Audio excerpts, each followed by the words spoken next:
I'm Dave Cassidy, the Food Dude. I'm down in Midtown at Prairie Thunder Baking Company, where a couple of weeks ago I came in here. Owner John McBryde, he put me through the paces, did a whole shift in the back.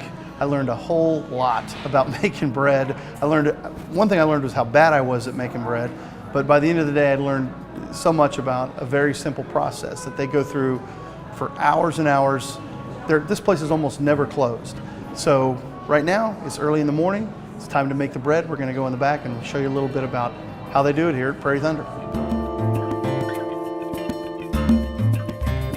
And these are Stella. Oh yeah, It's your bottom for Stella.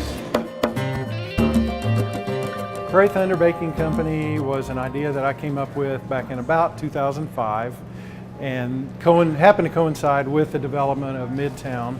We were one of the first tenants to sign a lease in this building here, and we ended up opening for business in April of 2008. So we've been about 4.5 years, and we've grown just almost every month, a little bit bigger than we were the month before.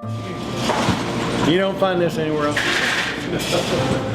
A lot of our business now is commercial. We've started taking bread and baked goods to about 40 different places here in town through the week, and that's been really good. And it's been kind of fun to see that develop in Oklahoma City simultaneous with us being here too. All the new restaurants and things like that. Is that ready? Yes, sir. An 18-wheeler truck filled it. I mean, side to side, end to end, and about probably that deep. We got a big forklift and unloaded the truck and had pieces from completely around the kitchen, just stacks of them. We kind of matched, the stainless steel pieces and the painted pieces and the brick and all that. Just kind of had things that looked alike. And then a fella came from Austria that is one of 2 people on earth that can put these together. And he and I and several others spent 3 weeks straight, 12-hour days building it. And it's here. It's not going anywhere. It weighs 18,000 pounds. Most of the mass you don't even see is from the bottom deck to the floor. It's almost solid brick and mortar. And there's a fire chamber that goes through there, and then the radiant heat tubes go through there also. It's quite a process. And it's now 6:40 and they're out of the oven. So 2 a.m. to 6:30, about 4.5 hours once the dough's mixed.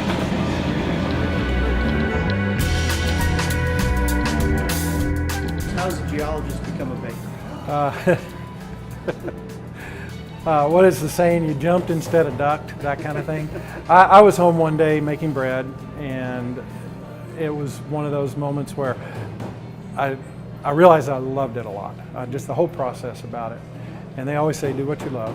And it kind of went from there, it developed from there. So how do you turn a dream into a reality? And it's a lot of work. It is. It took a couple of years of planning, or more than that, of planning and banks and all kinds of things, and ended up here.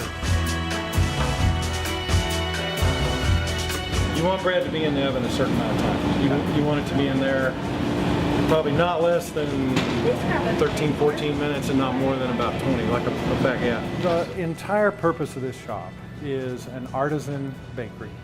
And by that, I mean bread that is done as well as it can be done, with the highest skills, the best ingredients, the truest to old school processes that we can come up with. And we do that also on the pastry side.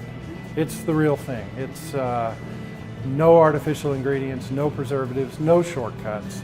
Everything is done as it's been done for generations by the best bakers around the world, particularly in Europe. But that's where the baking tradition comes.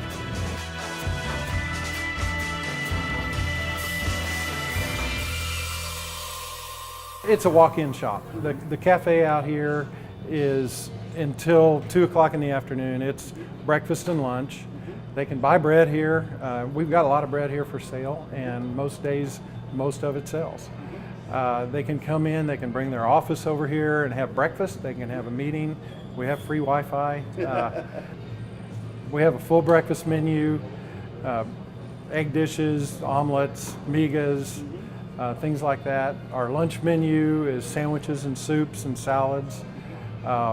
We have a daily special most days of the week, and that can vary anything from yesterday we had a bowl of chili. We can have a Cajun chicken sandwich, that sort of thing. We try again to have it something to do with the bakery.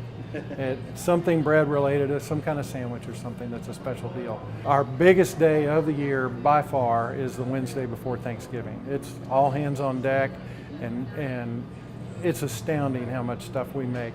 Most of what we end up selling are pies and rolls and just kind of the traditional side bakery items for the Thanksgiving dinner, and we sell a lot of them. So people want those kind of things. They need to get down here, fill out an order form, get their name in the list, and then on the day they need it, it'll be ready.